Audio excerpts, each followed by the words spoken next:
நீங்கள் பார்த்துக் கொண்டிருப்பது உங்கள் விஜய்.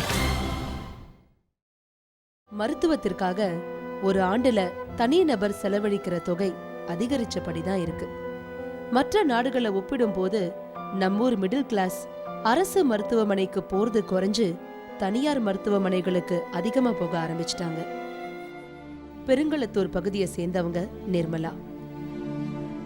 சில வருஷங்களுக்கு முன்னால இவங்க அம்மா தேவி புற்றுநோயால பாதிக்கப்பட்டிருக்காங்க.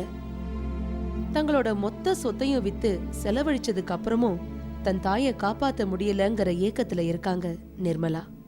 2012 ஜூன் 16 இறந்துட்டாங்க. சென்னை வடபழனியை சேர்ந்தவர் மோகனரங்கன். தீராத தோல் வியாதியால அவதிப்படுற இவரு தன் குடும்பத்தோட மொத்த உழைப்பும் தனக்காகவே செலவாகிறதா சொல்லி வருத்தப்படுறாரு. தன்னாலே புண்ணாகும். எனக்கு ஒரு புண் ஏற்படும், அது காயறதுக்கு குறைஞ்ச 2-3 மாதம் ஆகும். அந்த 2-3 மாதத்துக்கு நானே சம்பாதிச்சு நானே மருத்துவமனைக்கு போகணும்.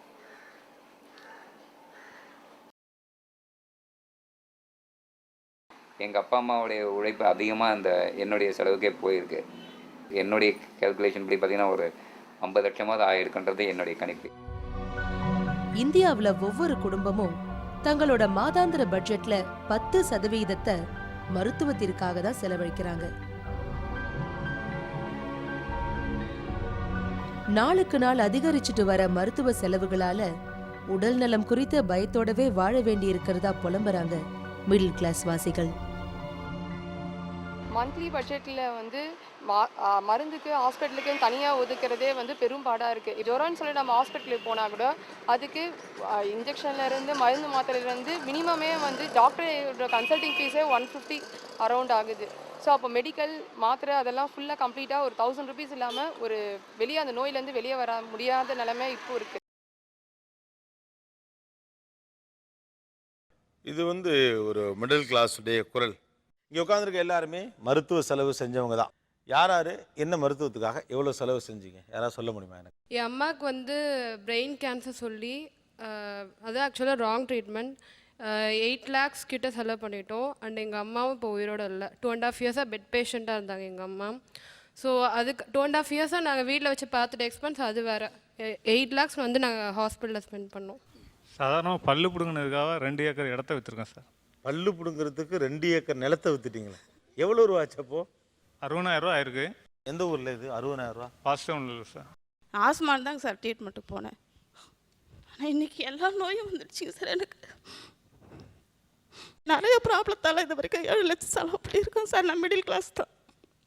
எங்கள் மதர் அவங்க சொன்ன அந்த 7 lakhs வந்து நான் ஒரு 6 yearsக்குள்ளே தான் பண்ணியிருக்கேன். இந்த 6 yearsனுடைய பணம் எப்படி வந்ததுன்னா, நான் ஆக்சுவலாக இன்ஸ்ட்ருமெண்டேஷன் இன்ஜினியர். ஃபாரினில் ஒரு 2 years இருந்தேன். ஆஃப் ஷோரில் ஒர்க் பண்ணிட்டு இருந்தேன். அப்போ ஒரு 40,000. ஃபாரினில் வரும்போது 2 lakhs இருந்தது. இப்போ என்கிட்ட 0 பேலன்ஸ் ப்ளஸ் 4 lakhs எனக்கு கடன் இருக்குது. ஒன்லி மெடிக்கல் எக்ஸ்பென்ஸ் தான் பண்ணியிருக்கிறேன். நான் எனக்காக இன்ன வரைக்கும் சொத்து கிடையாது, சொந்த வீடு கிடையாதுங்க.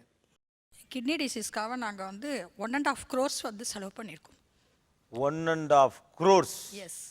1.5 கோடி ரூபாங்கிறது எவ்வளோ பெரிய பணம். அது நமக்கு ஒரு சாதாரண ஆளுக்கு எவ்வளோ கஷ்டம் அந்த பணத்தை ஈட்டுறது. 1.5 கோடி ரூபா உங்களை இங்கே உட்கார வச்சு தான் நான் பேசணும்னு நினைக்கிறேன்.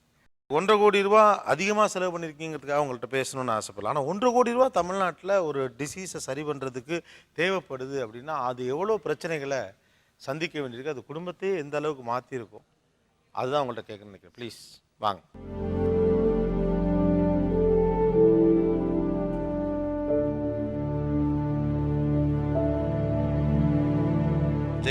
ஜெயந்தி உங்கள் பேக்ரவுண்ட், உங்கள் ஃபேமிலி இதெல்லாம் கொஞ்சம் தெரிஞ்சுக்கணும்னு.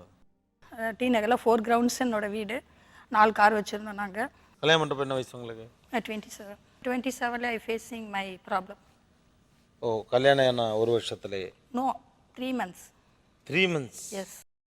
ஃபர்ஸ்ட் ஆஃப் ஆல் வந்து நாங்கள் ஹனிமூனுக்காக போயிருக்கும்போது அவங்களுக்கு வாமிட்டிங் சென்சேஷன் வந்தது என்னோடய ஹஸ்பண்ட்க்கு.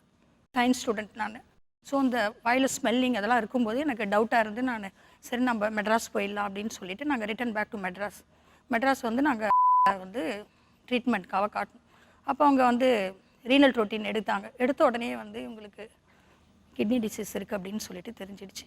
அப்போ ஐ எம் கேரிங் ஆல்சோ. பேச முடியல என்னால். ஸோ வந்து நாங்கள் ட்ரீட்மெண்ட்டை ஸ்டார்ட் பண்ணி ஒரு 1.5 இயர்ஸ் வந்து டயாலிசிஸ் பண்ணிட்டோம். ஒரு டயாலிசிஸ்க்கு வந்து 2500 ரூபாய். Dialysis first of all start பண்ணுறீங்கன்னா கத்தீட்ரல் போடணும். கத்தீட்ரல் போடும்போதே இது சைமல்டேனியஸெல்லாம் வந்து பிஸ்டில் போடும். ஸோ இது ரெண்டும் பண்ணும்போதே வந்து அவங்களுக்கு வந்து உடம்புல ஃபீவர் வந்துடும். ஸோ நம்ம 2 or 3 days ஹாஸ்பிட்டல் அட்மிட் ஆகிடுவோம் நாங்கள். ஸோ இப்படியே பண்ணியே தான் ஒரு 150 to 175 டயாலிசிஸ் பண்ணோம் நாங்கள். கிட்டத்தட்ட 23 lakhs வந்து நாங்கள் அந்த செலவு பண்ணியிருப்போம். தூரத்து சொந்தத்தில் ஒரு டோனரை ரெடி பண்ணி நாங்கள் வந்து ஆப்ரேஷன் டேட் ஃபிக்ஸ் பண்ணும்போது டீன் டாக்டரை போய் பார்த்தோம். நாங்கள் பார்க்கும்போது அவருக்கு வந்து மறைமுகமாக சொல்லி கொடுத்து டிமாண்டிங் மணி வீடு எனக்கு எழுதி வச்சாக்கா நான் வந்து என்னோடய கிட்னி டொனேட் பண்ணுறேன்னு சொல்லிட்டு டாக்டர்கிட்டே போய் அவர் வந்து டிமாண்ட் பண்ணிட்டார். அந்த மாதிரி பண்ணால் வந்து ஆர்கன்ஸை வந்து நம்ம டொனேட் பண்ண முடியாது. ஸோ 1.5 years நாங்கள் டயாலிசிஸ் பண்ணியும் ஆப்ரேஷன் டேட் நான் 2 days இருக்கும்போது ஆப்ரேஷன் கேன்சல் ஆகிடுச்சு. ஸோ ரிலேட்டட் யாருமே கிடையாது அப்படின்னும்போது அன்ரிலேட்டட் டோனர் தான் போகணும். அதுக்கப்புறம் ஆப்ரேஷன் பண்ணோம். அப்புறம் நான் 10 years வரைக்கும் ஒன்றுமே பிரச்சனை கிடையாது. ஆனால் நடுவில் பார்த்தீங்கன்னா கிட்னி பேஷண்ட்டுக்கு வந்து இன்ஃபெக்ஷன்ன்றது வந்து காமன். எப்போ நாங்கள் ஹாஸ்பிட்டல் போகிறோம், எப்போ வீட்டில் இருக்கோம், எப்போ பிஸ்னஸில் இருக்காங்கன்றதே வந்து கணக்கு கிடையாது. ஸோ அப்புறம் 10 yearsக்கு அப்புறம் வந்து பிரச்சனை இல்லை. அப்புறம் 2004 வந்து மறுபடியும் கிட்னி வந்து over dosage of medicines 25,000 rupees வந்து மந்த்லி எடுத்துக்கணும். அந்த சாண்டிமம் நியூரால் அண்ட் தென் வந்து சைக்ளோஸ்பரின் அண்ட் தென் செல் செப்ட்டு வைசுலான் அப்படி ஒரு லிஸ்ட்டு அப்படியே மளிகை சாமான் மாதிரியே இருக்கும். அது கிட்டத்தட்ட 25,000 rupees ஆகும். ஸோ எங்களுக்கு அப்போ வந்து வசதிகள் இருந்தாலும் அஃபோர்டபுளாக இருந்துச்சு. எனக்கு ஃபஸ்ட் டிரான்ஸ்பிளான்ட் பண்ணி ஒரு 10 years வரைக்கும் எனக்கு எதுவும் பிரச்சனை தெரியல. இதில் எனக்கு ஹோல் ரோலில் பார்த்தீங்கன்னா 1.5 crores 75%, 60 to 70% பார்த்தீங்கன்னா ட்ரக்ஸ் தான் நாங்கள் எடுத்திருக்கோம். மாத்திரை கிட்டத்தட்ட 75 லட்சம் ரூபாய் வேண்டாமா. சென்னையில் இருக்கிற ஆல் லீடிங் ஹாஸ்பிட்டலுக்கு நாங்கள் ஏறி இறங்கியாச்சு.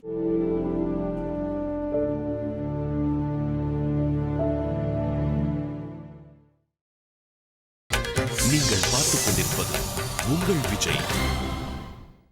இதில் எனக்கு ஹோல் ரோலில் பார்த்தீங்கன்னா 1.5 crores 75%, 60 to 70% பார்த்தீங்கன்னா ட்ரக்ஸ் தான் நாங்கள் எடுத்திருக்கோம். மாத்திரை கிட்டத்தட்ட 75 லட்சம் ரூபாய் வேண்டாமா. சென்னையில் இருக்கிற ஆல் லீடிங் ஹாஸ்பிட்டலுக்கு நாங்கள் ஏறி இறங்கியாச்சு. அப்புறம் செகண்ட் டிரான்ஸ்பிளான்ட் பண்ணும்போது தான் எனக்கு வந்து அந்த ஜெர்க்கிங் தெரிஞ்சுது. ஆனால் மறுபடியும் ஒரு 10 lakhs நான் ரெடி பண்ணணும் இல்லைங்களா. ஆக்சுவலாக கொஞ்சம் அஃபோர்டபுளான பொசிஷன் உங்களுக்கு இருந்துச்சு அப்படின்னாலும் கூட செகண்ட் டைமில் நான் ஜெர்க் ஆகிட்டேன் நான். அப்போ ஒவ்வொரு முறையும் இந்த கிட்னி டிரான்ஸ்பிளான்டேஷனுக்கு அல்லது ஒரு பெரிய செலவு வர்றப்ப எப்படி பணம் புரட்டுவீங்க? ஏதாவது ஒரு ப்ராப்பர்ட்டி சேல் பண்ணணும்னு சொல்லிட்டு நாங்கள் ஒரு ப்ராப்பர்ட்டியை சேல் பண்ணோம். அன்னைக்கு விலைக்கு பார்த்தீங்கன்னா டி நகர் ப்ராப்பர்ட்டி வந்து 35 lakhs தான் ஒரு கிரவுண்டோட வேல்யூ. நான் சொல்கிறது 20 years பேக். இன்றைக்கி வேல்யூ என்ன? ஏன்னா இதுக்காக தான் நான் இந்த மெடிக்கல் எக்ஸ்பென்சஸ்க்காகவும் இந்த இதுக்காகவும் தான் நான் வந்து பண்ணது. நான் சென்னையில் ஒரு பிரபலமான கொஞ்சம் பணக்கார குடும்பத்தை சேர்ந்த ஒருத்தங்க தான்.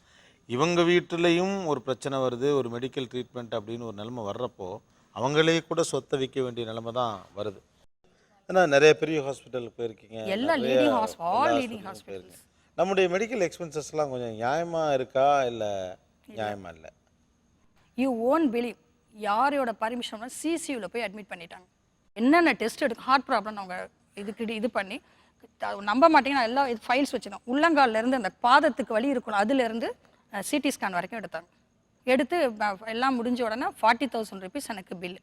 அப்புறம் நான் உன்ன போய் சொன்னேன், நான் பாருங்க 40,000 rupees கையில் பணம் கிடையாது. அன்றைக்கி நம்ம வந்து டயாலிசிஸ் போகும்போது ஒரு 5,000 10,000 ரூபாய் கார்டு வச்சுருப்போம், செக் வச்சுருப்போம், அவ்வளோதான். அப்போ நான் கேட்டேன் டாக்டர்கிட்ட வந்து இந்த மாதிரி 40,000 rupees நான் என்னோடய செக்கை கொடுத்துட்றேன், நான் வந்து நாளைக்கு பாஸ் பண்ணிடுறேன்னு சொன்னால் முடியாதுன்னு சொல்லிட்டாங்க, ஒத்துக்கல. நான் வந்து 20 years அதே ஹாஸ்பிட்டலுக்கு ஒரே டாக்டர், அவ்வளோ கண்டினியூஸாக நான் யாருன்றது அந்த எம்டிக்கு தெரியும். அப்படி இருந்து ஆனால் உடனே ஒன்றுமே செய்யலை. நான் எனக்கு ஒரு சம்டைம்ஸ் வந்துருச்சுன்னா ரொம்ப பொறுமையாக இருப்பேன். நான் ஒரு வெள்ளை மீறிடுச்சு அப்படின்னா எல்லாம் முடியல, நேராக எம்டி ரூமுக்கு போயிட்டேன். நான் போகக்கூடாது அப்படின்னு சொன்னேன். கிடையாது, நான் எம்டியை பார்த்து தான். எம்டி என்ன அப்படின்னு கேட்டேன். மேடம் பார்க்கணுன்னு சொன்னாங்க. சரி உள்ளே வாங்க சார், இந்த மாதிரி நடந்திருக்கு நேற்று, அது உங்களோட தப்பு தான், இருந்தாலும் வந்து 40,000 rupeesக்கு வந்து நான் என்னோட எவ்வளோ ட்ரீட் பண்ணிங்க தான் இனிமேல் பண்ணிக்கிட்டு போகிறேன். ஸோ அதனால் willing to pay, but I issue the cheque அப்படின்னா வந்து அக்செப்ட் பண்ண மாட்டேன்றாங்க சார் அப்படின்னு சொன்னோன்னே அப்புறமா சரி பரவாயில்ல அக்செப்ட் பண்ணிக்கோங்க அப்படின்னு சொன்னாங்க. அதே மாதிரி சுகர் செக் அப்படின்னு சொல்லிட்டு அந்த சுகர் டெஸ்ட் எடுப்பாங்க. சுகர் மானிட்டரோட விலையை 1300 அவ்வளோதான் நம்ம வாங்கி வச்சுருக்கிறது. பட் அவங்க பார்த்தீங்கன்னா அந்த 1.5 to 2 டேஸ்க்குள்ளே ஒரு 15 டைம்ஸ் வந்து சுகர் டெஸ்ட், 75 rupees ஒரு டெஸ்ட்டுக்கு. ஸோ கால்குலேட் கிட்டத்தட்ட பார்த்தீங்கன்னா 3500 ரூபாய் வந்து சுகர் டெஸ்ட் மட்டும். இதோட மானிட்டரோட விலையே பார்த்தீங்கன்னா அவ்வளோதான். அந்த பிளேடு காஸ்ட் கூட எழுதியிருக்கிறாங்க எங்களோட பில்லில். 3 ரூபா இருக்கும் ஒரு பிளேடோட இது, அந்த இது கூட அதில் இன்க்ளூட் ஆகிருக்குது. 1.5 கோடி ரூபாய் செலவு பண்ணியிருக்கீங்க. இந்த 1.5 கோடி ரூபாய் செலவு பண்ணதில் நீங்கள் என்னென்னலாம் இழந்திருக்கீங்க? கோடம்பாக்கத்தில் ஏஆர் ரகுமான் சார் வீட்டுக்கு எதிர்க்க எங்களோட கிரவுண்ட் இருந்துச்சு, அதை லாஸ் பண்ணேன். அப்புறம் ரெசார்ட்ஸ்லாம் நிறைய வாங்கி போட்டிருக்கோம். அப்புறம் மேக்ஸ் ஒர்த் அந்த ஆர்ச்சர்ட்ஸ்லாம் இருக்குல்ல, கேஷ்யூ நட்டு, மேங்கோ இதெல்லாம். ஏன்னா இப்போ வந்து நம்ம வந்து இப்போ ஆப்ரேஷன் பண்ணிட்டோம், அப்புறம் வந்து இது போஸ்ட் ஆப்ரேட்டிவ் கேர் இருக்குது, அப்புறம் மறுபடியும் நிறைய செலவு இருக்குது. அப்போ வந்து ஒரு ஆர்ச்சர்ட் காணா போயிடும், அப்புறம் ரெசார்ட்ஸ் காணா போயிடும், அப்புறம் எஃப்டி பிரேக் பண்ண. ஸோ உங்களுடைய இன்வெஸ்ட்மெண்ட்ஸ், உங்களுடைய எல்லாமே என்கிட்ட எல்லாமே வாஷ் அவுட். வாஷ் அவுட் 4 காரோட இருந்தேன் நான். இப்போ எங்கே சொந்த வீட்டில் இருக்கீங்களா? இல்லை, இப்போ நான் ப்ரெசென்ட் வந்து நாங்கள் வாடகை வீட்டில் தான் வாடகை இருக்கோம். வீட்டில் இருக்கீங்க. நிறைய டைம் பார்த்தீங்கன்னா பாத்ரூமில் இருந்த டைம் தான் நான் ஜாஸ்தி. ஏன்னா அழறது வந்து வெளியில் காட்டி அழுது கிடையாது. ஏன்னா ஹஸ்பண்ட் பார்த்துருவாங்க, குழந்தைங்க பார்த்துருவாங்க, அம்மா பார்த்துருவாங்க, தம்பி பார்த்துருவாங்க. அப்படின்றனால யார் எதிரிக்கும் நான் அழக்கூடாது அப்படின்னு அதில் மட்டும் ரொம்ப ஸ்டபோனாக இருந்தனால இருக்கேன். இப்பயும் நான் அதே என்னோடய சேம் ஹாஸ்பிட்டலில் அந்த சிசியூவில் அட்மிட் பண்ணியிருக்கும்போது பக்கத்தில் ஒரு பெட்டில் வந்து இன்னொரு கிட்னி டிரான்ஸ்பிளான்ட் பேஷண்ட் இருக்கிறாங்க. அவங்க வந்து பணம் கொடுத்து தான், யாருமே வந்து ஃப்ரீயாக வந்து ஹாஸ்பிட்டல் லீடிங் ஹாஸ்பிட்டலில் பண்ணுறது கிடையாது. அவங்க வந்து கொஞ்சம் ஃபார்மர்ன்றனால அவங்களோட ட்ரீட்மெண்ட்டோட அந்த வித்தியாசத்தை சொல்கிறேன். அவருக்கு வந்து ஆப்ரேஷன் பண்ணி அவங்களுக்கு வந்து ரிஜெக்ஷன் ஸ்டேஜில் இருக்குது. பட் அவங்களுக்கு அது தெரியாது. மிஸ்ஸஸ் போய் பார்த்துட்டாங்க அப்படின்னாக்கா வந்து தப்பாக போயிடும் இல்லைங்களா? ஸோ அதனால் அவங்க அலோவ் பண்ண மாட்டேன்றாங்க. அவர் வந்து அப்போ உயிருக்கு போராடிட்டு இருக்கிறார் அந்த டைமில். Early morning 4:30. அப்போ வந்து அவர் வந்து என்னோட பசங்களை வர சொல்லி நான் இனிமேல் பிழைக்க மாட்டேன் அப்படின்னு சொல்லி அவர் கெஞ்சுறார். அவர் அந்த காதில் வந்து எனக்கு கேட்டு நான் அந்த சிஸ்டர்ட்ட அழுது, ஏமா என் ஸ்டேஜில் இருக்கும்போது கூட நீங்கள் அனுப்பக்கூடாதுலாம், அப்போ எப்போ அந்த அம்மா போய் பார்க்க போகிறாங்க அப்படின்னு சொல்லி முடிஞ்ச வரைக்கும் கதவை தட்டி எல்லாம் பார்த்தா. அவங்க வந்து என்ன குறிக்கோளில் இருக்கா அந்த ஹாஸ்பிட்டலில், அவர் இறந்து போயிட்டாருன்னா அவங்களால பில்லிங் பண்ண முடியாது இல்லைங்களா? ஸோ அந்த 4:30க்கு அந்த அமௌண்ட் வந்து 75,000 கட்டுன்னு சொல்லிட்டு அவங்க வந்து ஸ்டப்போனாக வந்து அவரை காட்டவே இல்லை சார். இந்த போராட்டத்திலே வந்து அவர் வந்து கொலாப்ஸ் ஆகிட்டார். கண் எதிர்க்க பார்த்தேன் நான். கொலாப்ஸ் ஆனோன்னா அவங்க வந்து அங்கே இருக்கிற எல்லாருக்கும் எங்களுக்கு யாருக்குமே வந்து ஃபைட் பண்ணுறதுக்கு தைரியம் இல்லை. ஏன்னா நம்மளோட பேஷண்ட் அங்கே உள்ளே இருக்கிறாங்க, ஃபைட் பண்ணால் நமக்கு எதனா ப்ராப்ளம் வரும் இல்லைங்களா? ஸோ அதனால் அது கண் எதிர்க்க பார்த்தோன்னா அந்த அம்மா வந்து ஒரு 35-36 இயர்ஸ் ஓல்டு இருக்கும். அந்த அம்மா வந்து கதறாங்க அப்படியே, யாருமே எனக்கு ஹெல்ப்புக்கு வர மாட்டீங்களான்னு. ஒன்றுமே பண்ண முடியல, யாராலையும் ஒன்றும் பண்ண முடியல. ஸோ பில்லு கட்டினா தான் அதே தான். ஓகே. சொந்த வீட்டிலிருந்து நிலம் உடைமையெல்லாம் விற்று ஒரு வாடகை வீட்டில் வாழ்க்கை. இன்றைக்கி என்ன பண்ணிட்டு இருக்கீங்க? சென்னை கிட்னி ஃபவுண்டேஷன் என்னோடது 205ல் நான் ஸ்டார்ட் பண்ணேன். நானே என்னோட ஹஸ்பண்டு, என்னோட பிரதர்ஸ், என்னோட பிரதர் இன் லாஸ் போட்டு தான் நாங்கள் ஸ்டார்ட் பண்ணோம். நாங்கள் அதில் வந்து நம்ம இந்த கிட்னி பேஷண்ட்டை ஹெல்ப் பண்ணுற அளவுக்கு வந்து பெரிய ஹியூஜ் அமௌண்ட் என்கிட்ட கிடையாது. இப்போ உங்ககிட்ட பேசுகிறேன் அப்படியே நீங்கள் சொல்லுவீங்க சார் ஹெல்ப் பண்ணுறேன் அப்படின்னு சொல்லும்போது அப்போ உங்களோட டேக் மை அதில் லிஸ்ட்டில் எடுத்துக்கோ நான். ஸோ அந்த மாதிரி நான் நிறையா பேர் ஹெல்ப் பண்ணேன். ஒரு கிட்னி பேஷண்ட் ஒருத்தங்க இருக்கிறாங்க, ஒரு அடையார் ஆனந்த பவனில் ஒர்க் பண்ணுறாங்க. அவங்க ஹஸ்பண்டுக்கு வந்து இந்த மாதிரின்னும் போது, மேடம் என்னால் ஆப்ரேஷன் பண்ண முடியாது. அப்போ நான் சொன்னேன், நீ வந்து இவங்கள போய் நீ கேளு. லக்கிலி அந்த லேடிக்கு 1.5 lakhs வந்து அந்த மேடம் கொடுத்தாங்க, அவங்க கொடுத்தாங்க. பட் இப்பயும் போய் நீங்கள் ஹாஸ்பிட்டலில் ஒரு சிலர் ஜெயந்தி மேடம் வராங்கன்றதுக்காகவே வெயிட் பண்ணிட்டு இருப்பாங்க. எனக்கு அது வந்து சந்தோஷத்தை கொடுக்குது. அப்படின்னாக்கா நம்மளால ஒரு 4 பேர் ஹெல்ப் பண்ண முடியுது அப்படின்னும் போது, அப்புறம் வந்து ஆப்ரேஷன் முடிஞ்சோன்னா மேடம் நல்லா இருக்கிறாங்க மேடம் அப்படின்னு சொல்லும்போது அந்த சந்தோஷம் எனக்கு ரியலாகவே ரொம்ப. ஆக்சுவலாக இந்த மாதிரி பெரிய வசதியான குடும்பத்தில் பிறந்தவங்க நிறைய இழந்திருக்காங்க. இன்ஃபேக்ட் அதுக்காக கணவருக்காக தான் எல்லாம் செஞ்சுருக்காங்க. பட் இந்த மாதிரியான ட்ரஸ்ட்டை க்ரியேட் பண்ணுறவங்க அண்ட் தென் மெடிசின்ஸ்க்காக அல்லது நோயில் இருக்கவங்களை காப்பாற்றணும்னு நினச்சி நிறையா பண்ணுற எல்லார்கிட்டையும் ஒரு விஷயத்தை பார்க்க முடியுது.